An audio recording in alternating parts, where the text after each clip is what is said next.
te dicen que tienes que sonreír y que la alegría demuestra a Dios y que cualquier depresión, realmente falta de fe. Y gracias a Dios no llegué a un extremo de tener pensamientos suicidas. Más una ex sierva se convierte en una traidora. Es muy recurrente escuchar sobre abusos en la iglesia, por ejemplo, agresiones sexuales por parte de curas a creyentes o menores. No obstante, sucede algo muy curioso que no deja de ser perturbador: el silencio sobre los abusos por parte de monjas. ¿Sorprendente? No, ya no. Si yo te pregunto qué o quién es Dios, probablemente tú me dirás: Dios es un ente omnipresente. O quizás me digas: Dios es amor, Dios es misericordia, Dios es perdón. Cualquiera que sea tu definición de acuerdo a tus creencias es totalmente válida. Sin embargo, puedo afirmar que esto no lo aprendiste por ti solo. Para muchos, ya sea la familia, la TV o la escuela, les inculcaron la admiración y la entrega hacia esta deidad. Para otros, sin más ni menos, mentores o guías espirituales les ofrecieron este concepto, tal como le pasó a quien por cuestiones de seguridad llamaremos Fernanda, una chica que por mucho tiempo se entregó en cuerpo, alma y espíritu al catolicismo, en concreto a las Siervas del Plan de Dios, una organización religiosa compuesta por mujeres, muchas de ellas con las ganas de servir al prójimo, sin nada a cambio. Otras, no. Bienvenidos a la primera parte de El silencio de las siervas.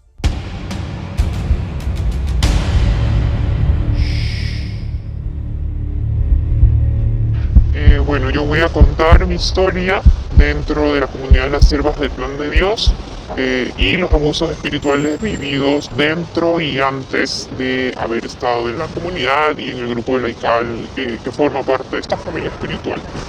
La vida de Fernanda en la adolescencia no era tan distinta a la de sus amigas. Colegio-casa, casa-colegio. Al haber estudiado en una reconocida institución religiosa de mujeres en Guayaquil, Fernanda siempre estuvo rodeada de costumbres ligadas al apostolado. Es así como llegó al movimiento de vida cristiana, una rama del sodalicio de vida cristiana, que sin irnos más allá es una organización de la Iglesia Católica que está aprobada por el mismísimo Papa. Hasta ahí, todo bien. Lo controversial del caso es que esta comunidad de laicos consagrados fue fundada por Luis Fernando Figari, un peruano que en 2010 fue denunciado por abusos físicos, psicológicos y sexuales a menores de edad en sus casi 40 años de vida religiosa. Luego de permanecer de una manera intermitente en el movimiento de vida cristiana, Fernanda fue persuadida con la idea de ingresar a las Siervas del Plan de Dios. Ojo, no obligada, sino inducida por distintos discursos que le hicieron creer que la consagración era el camino. En todo el proceso de inducción conoció a Andrea García, la primera sierva, la madre, la líder, la matriarca.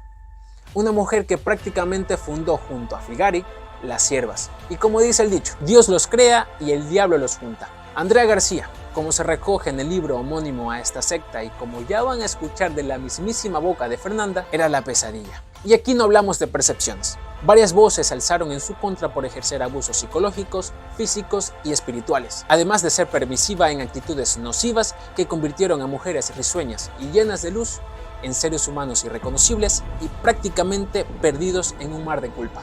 Estuve muy poco tiempo participando de estos grupos, quizás unos meses nada más, porque yo empecé a percibir en el discurso de las jóvenes que ya estaban en mi curso, ya tenían un tiempo en el movimiento, una estructura muy cuadrada, muy marcada, un poco robótica, y lo que más me preocupó realmente fue la forma en que trataban a su fundador. A Luis Fernando Figari realmente lo trataban mucho como si fuera un dios. A mí no me gustaba mucho esto. La adolescencia es una etapa de vulnerabilidad.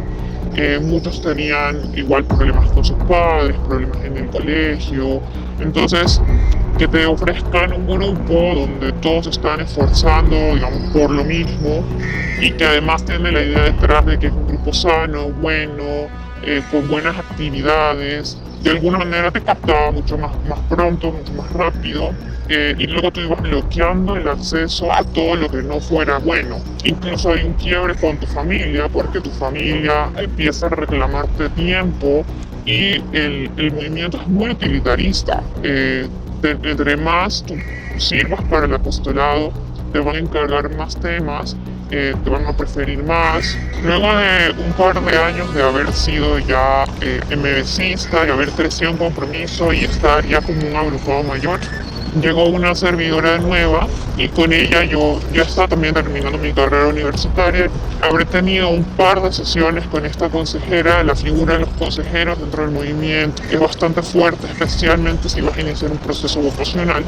Tuve un par de sesiones con esta consejera y llegó un día Andrea García y se me pidió que converse con ella. Andrea García era vamos a decirlo así, la primera sierva. Había sido una fraterna que fue seleccionada por el Fernando Figari y pues siempre fue el referente de la sierva. Yo no llegué a esa reunión pensando en que iba a hablar con ella para pedir un consejo vocacional, simplemente pensé que pues era un tipo de diálogo. Y lo que ocurrió ahí fue que efectivamente me hizo varias preguntas sobre mi vida, mi profesión, mi familia, y al final de esas preguntas en las que yo sentía que nos estábamos conociendo de alguna manera, lo que me dijo fue: gordita, yo creo que estás lista para ser candidata, entonces llamemos en este momento a la superiora para que te haga hacer promesas ya. Yo capté que era una persona importante y que tenía cierto poder de decisión en ese momento, pero yo quería hacer un proceso de discernimiento, así que no me pareció mal. Y empezamos al poco tiempo, hicimos promesas de candidata y estuve algunos meses hasta que terminé mi carrera como candidata aquí en Guayaquil. Nosotros teníamos una formación, yo diría, bastante escueta, o sea, no realmente profunda. Yo ya había leído algunos documentos eclesiales y no eran lo suficientemente profundos, eran muchas más activistas, eran más actividades, pasar el día con las hermanas, hacer canciones, obras, etc. Y estar con los chicos más pequeños haciendo apostolado. Hasta el momento parece que todo está tranquilo, ¿no? Un adolescente con ganas de servir al prójimo que pertenecía a un grupo de jóvenes. Unas lindas monjas o madrecitas que se mostraban amables y le hacían sentir como si la conocieran de toda la vida. ¿Persuasión? No lo sé. Lavado de cerebro, más que probable. En el próximo capítulo de El silencio de las siervas te mostraré cómo Fernanda tuvo enfrente las banderas rojas, pero estaba en una zona de confort que no le permitía ver nada más que un cielo azul.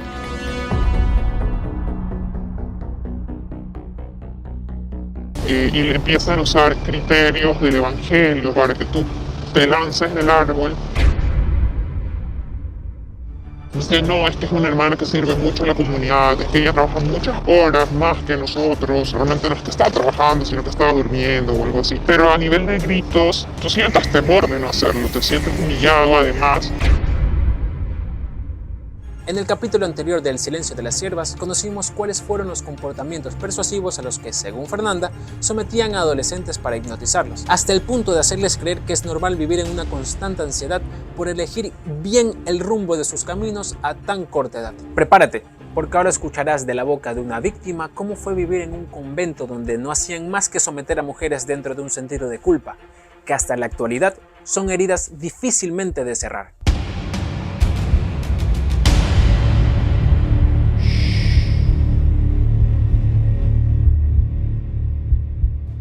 Justo en el proceso de Fernanda para ingresar a la consagración, más o menos por el 2015, saltan los escándalos sobre abusos físicos, psicológicos y sexuales dentro del sodalicio de vida cristiana en Perú. Como ya les había dicho, la rama masculina casi primos hermanos de las monjas. Hubo muchas denuncias e investigaciones periodísticas como Mitad monjes y mitad soldados, del periodista Pedro Salinas, que recopilaron los aspectos claves del pensamiento de este movimiento religioso, su sistema de reclutamiento, formación y todo lo que ocasionaron.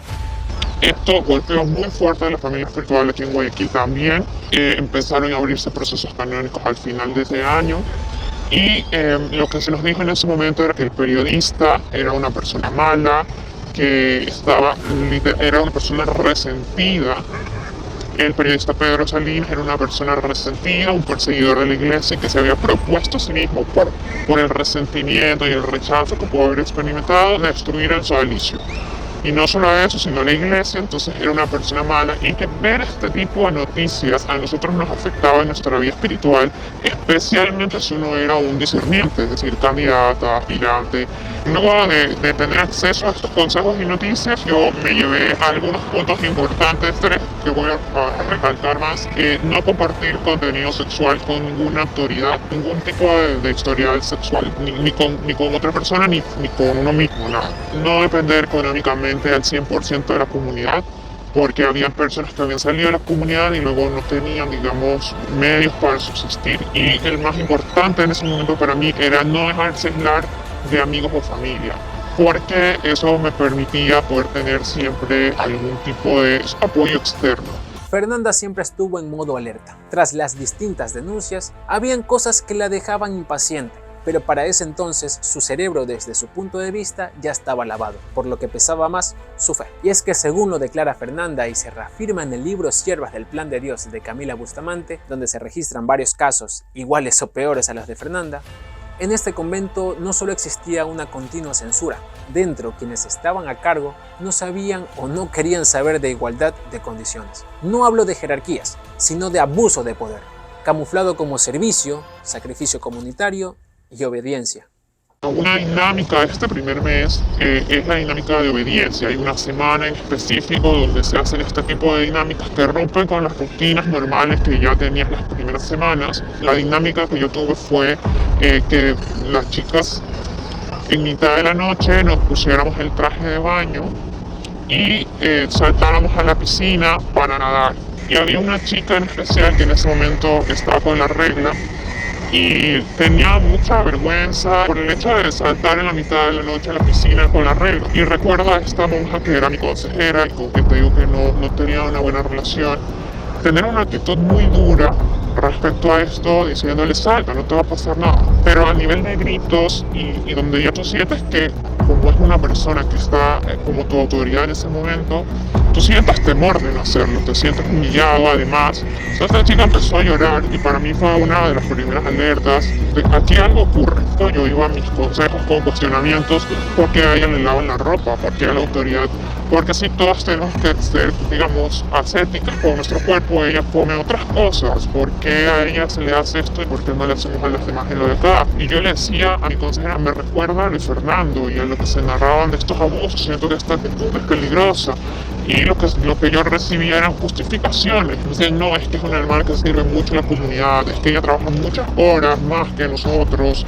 Y hay testimonios de otras siervas que te decían que te dicen que no, que realmente no es que estaba trabajando, sino que estaba durmiendo o algo así. En algún momento hubo una actividad de subir un árbol más de 1,5 metros y lanzarse de este árbol mientras todas las hermanas pues colocaban sus brazos como una cama y tienes que lanzarte a sus brazos, ¿no? Una actividad que instintivamente a cualquiera le generaría nervios, ansiedad, y esto era acompañado de un discurso de confiar en la comunidad, de que estas son tus hermanas, tienes que confiar siempre en ellas, de seguir el espíritu comunitario, y le empiezan a usar criterios del evangelio, espacios del evangelio, para que tú te lances del árbol y confíes ciegamente en tu comunidad. Cualquier cosa que ocurría, yo la iba cambiando. Incluso hay un trabajo formal que se hace dentro de la familia espiritual, que es el TRM, el trabajo de renovación en la mente, donde uno llegaba y se sentaba cada día, unos 15 o 20 minutos, contaba el hecho, ¿no? Yo vi que Andrea García hizo tal cosa y exponía qué pensaba, pienso que esto me recuerda a Luis Fernando, siento que esto no está bien, y nos daban una lista de criterios evangélicos para insertarlos, para cambiar la idea, el mal pensamiento del que no tengo evidencias, colocar un pensamiento que justifique la acción de esta persona. Y este ejercicio lo que hace realmente es ir apagando tu instinto, tu pensamiento crítico, tu instinto de supervivencia. Probablemente es difícil de creer que entre tantas banderas rojas, Fernanda no decidía de una vez por todas alejarse. El término depresión no existía. Yo usé en mi consejería el término duelo y dije, siento que estoy viviendo un duelo porque se han ido algunas personas. Y dentro de esto se me negó esa posibilidad. Me dijeron, nadie se ha muerto y la palabra duelo es solo para la muerte. Entonces yo lo que sentía era que estaba en un proceso de quiebre de fe. Nunca pude entender que estaba en un proceso emocional diferente, que estaba en una depresión y que necesitaba ayuda. Y pues toda mi comunidad percibía a una persona totalmente distinta, que no hablaba, que no tenía contacto, y estaba, yo creo, siendo un peso, una carga para este grupo que no podía avanzar en sus actividades, porque había alguien, como cualquier núcleo familiar, alguien con depresión se siente en el grupo y todos se desesperan por querer ayudar, menos las personas que sí tenían que desesperarse por querer ayudar. Es así como ya no soportaron e hicieron a un lado, sin separarla de ellos, a una persona que estaba muerta en vida, que le habían quitado todas las ilusiones y que se movía solo por inercia. En el siguiente y último capítulo del Silencio de las Siervas, te hablaré sobre cómo las siervas del plan de Dios mandaron a guardar a Fernanda como un juguete, como una cosa que ya no les servía, pero que debían aparentar que todo está bien. ¿Qué traumas creó todo esto? ¿Fernanda está bien en la actualidad? ¿Sigue creyendo en Dios? Nos vemos en el siguiente video.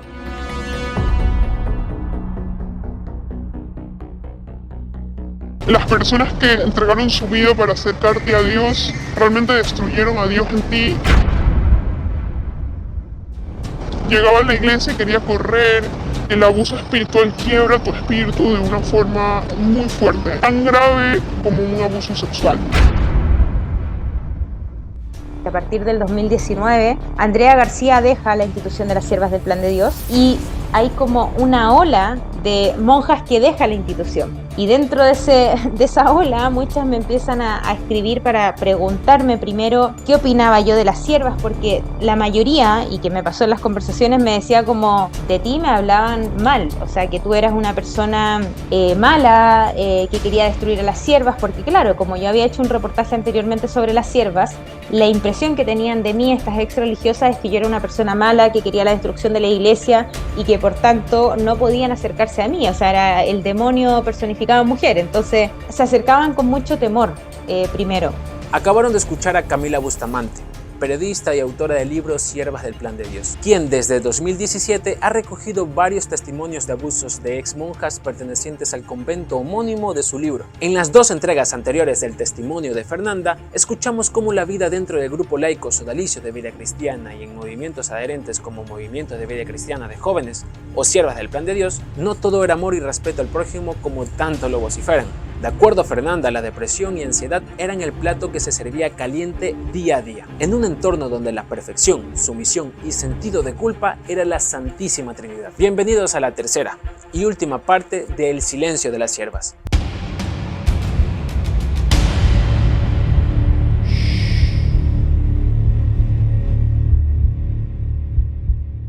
En octubre del 2000 yo converso con mi consejera y le digo, bueno, a raíz de cómo me siento, cómo he pasado, yo quiero irme con desesperación, pero siento que si me voy en este momento así, no ha sido un discernimiento en paz. Lo que me sugirió y yo acepté fue dejar que bajen un poco las emociones en el mes, porque no era depresión, eran emociones, y después poder revisar y evaluar qué había pasado. Y se me propuso salir de la casa e ir a hacer apostolado. En otra casa se me separó del grupo. Yo acepté porque me sentí incómoda también con el resto del grupo, que todos estaban emocionados por la vocación y yo estaba en una lucha con la autoridad. Entonces estuve viviendo un tiempo fuera de la casa, donde vi ya hermanas grandes, de mayor edad, con mucho tiempo de siervas, vivir la misma dinámica de maltrato, de gritos, de obediencia ciega a la comunidad. Vi hermanas que eran muy amigas siendo separadas.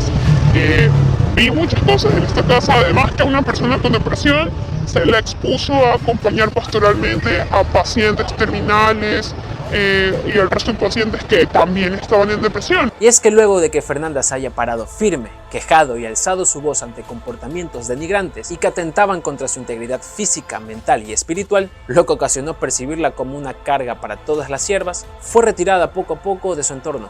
Lo que ocurrió fue que me enviaron a este retiro donde no compartía con nadie. Una persona inestable no puede entrar a un retiro porque está inestable, no tiene silencio. Peor si ha pasado un proceso de todo un año sin dormir, lo que generó fue mucha ansiedad.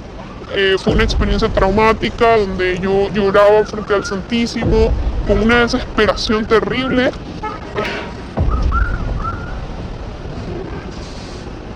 Porque no podía entender nada de lo que me estaba pasando.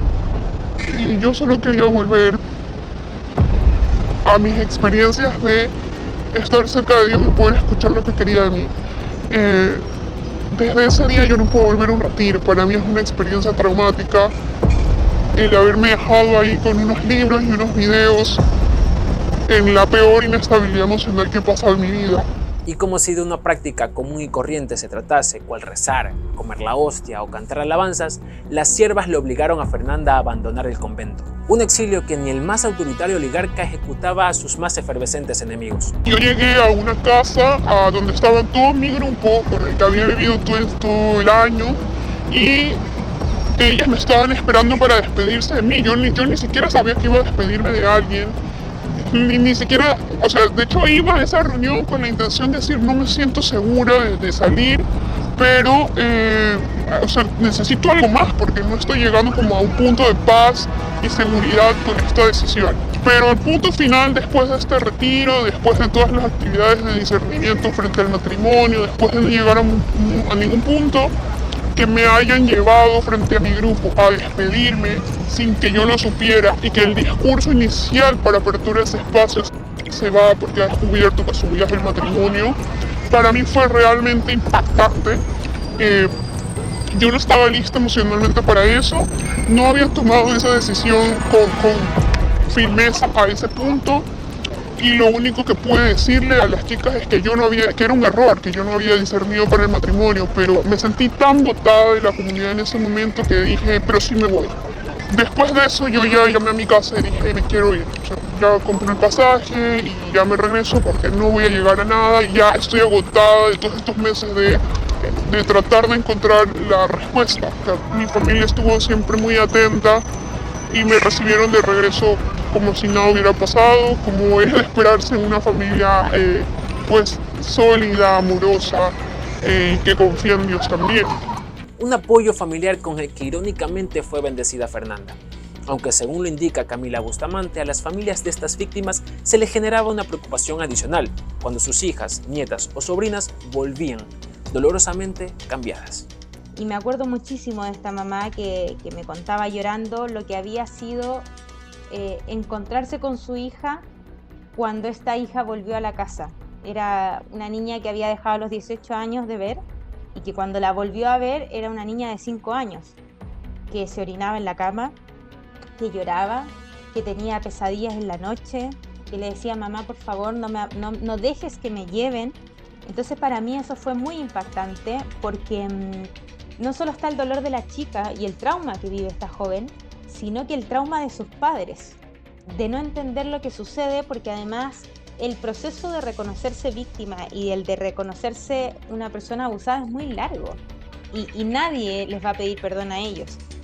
Nadie les va a dar una compensación ni económica ni emocional, porque nadie puede compensar el dolor de un padre al ver a sus hijos tan destruidos y con la culpa constante de no haber podido hacer nada a tiempo. Una de las cosas que ocurre cuando vuelves es que no toleras ningún discurso de ningún tipo evangélico. Yo llegué a estar en la iglesia y querer correr a un punto de desesperación, como quien huye de un ladrón. Y en mi diálogo con otras personas de iglesia que me habían ayudado a colocarle nombre a esto que sentía, llegué a incluso pedir un exorcismo, porque alguien que amaba tanto la Eucaristía y que podía y que quería comulgar todos los días y que quería estar pues en el Santísimo de rodillas conversando con un amado, no podía tolerar recibir la Eucaristía. No la toleraba, no podía verla, no podía ver un velo sin sentir pánico. No podía ver a un sacerdote sin sentir terror. Entonces llegaba a la iglesia y quería correr. Yo creo que todavía van a pasar muchos años en que las ex siervas puedan reconocer muchas los abusos sexuales que vivieron. Algunas me lo contaron a mí en tono de algo como cosas que yo no incluí en la investigación porque me pidieron no incluirlo, porque el proceso es muy doloroso. Y yo creo que van a pasar todavía algunos años para que estos casos se hagan públicos en la totalidad, y son casos brutales de violación entre mujeres, abuso sexual, pero a un nivel que yo creo que no conocemos y que es muy difícil incluso traducir en palabras, porque nuestra sociedad no está todavía preparada y no está acostumbrada a escuchar de este tipo de abusos. Como no lo podemos ver y no hay información sobre este tema del abuso espiritual y cómo se da y la sutileza y cómo se utiliza el evangelio, todo esto se va, o sea, uno siente temor de que lo reten, de que lo maltraten, de que le griten, y lo va traduciendo o sea, el cuerpo lo empieza a somatizar. Entonces yo tengo problemas, yo personalmente tengo problemas digestivos, el tema de no poder dormir desde el día en que llegué a Lima hasta años después. Todas salimos la gran mayoría tiene trastorno de ansiedad al volver. Yo siento que lo tuve dentro de la comunidad a raíz de la experiencia de trauma. Y muchas van desarrollando el nivel de presión con los años es tan fuerte porque fuerzas a tu cuerpo, estás haciendo un rechazo a tu cuerpo y fuerzas a tu cuerpo a sacrificios, a este cambio, a aplastar el instinto de supervivencia de alguna manera y a desarrollar ciertos mecanismos que van desarrollando enfermedades autoinmunes. Es impresionante, yo recuerdo a mamás de siervas y de siervos diciendo, yo entregué a mi hija sana y me la regresaron enferma. Fernanda nos aseguró desde su perspectiva y por gente cercana a los movimientos o comunidades donde ella había pertenecido, que existía un quemimportismo o se hacían de la vista gorda al solicitar un acompañamiento y ayuda espiritual, luego de tanto daño que a personas como a ella le habían hecho. Ustedes han de decir, ¿para qué tanto problema de algo que ya pasó? Y que sí, ahora se lo tendrá más en cuenta. Pero realmente, ¿para qué cuenta todo esto? ¿Qué espera esta chica de la iglesia o de los movimientos religiosos para con situaciones como estas? Lo que quieren las víctimas son dos cosas. La primera es que las personas que nos han hecho daño sean llevadas ante la justicia y no queden en la impunidad y prevenir que estas personas sigan generando daño. Y la segunda es que nadie más vuelva a sufrir lo que uno ha sufrido. Entonces yo siento la responsabilidad de exponer que esto ocurre no solo dentro de las siervas del Plan de Dios, el movimiento y la familia Sodalite, sino en otras instituciones. Yo lo único que podría sumar es que lo de las siervas del Plan de Dios es una foto de una porción pequeña de lo que sucede en las congregaciones de mujeres en Latinoamérica y en todo el mundo en realidad.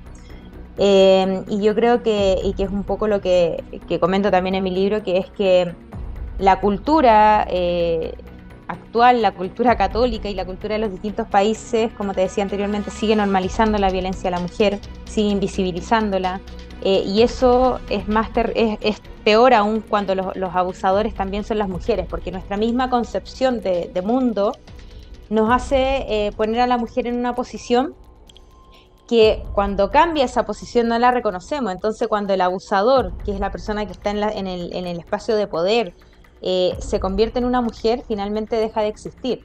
Y eso es gravísimo porque las víctimas ya ni siquiera existen para nosotros.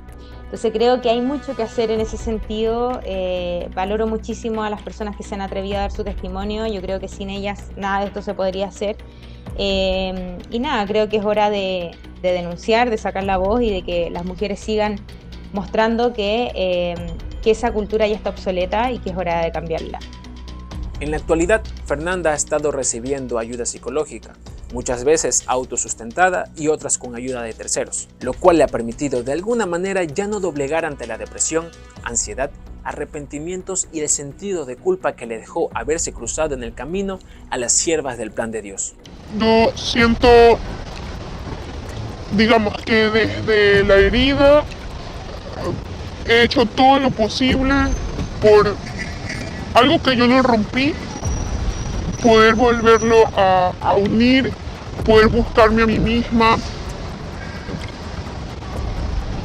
y poder entender también cuál es mi misión y poder seguir viendo, ver el mundo de forma distinta hace que uno cambie interiormente, ser más acogedor, ser más tolerante, poder ponerse en el lugar de los demás, pero asimismo hay como una parte de sombra propia del trauma, de no poder acercarse a ciertos elementos de la iglesia. Puedes verme muy ansiosa, de todas maneras quedan secuelas.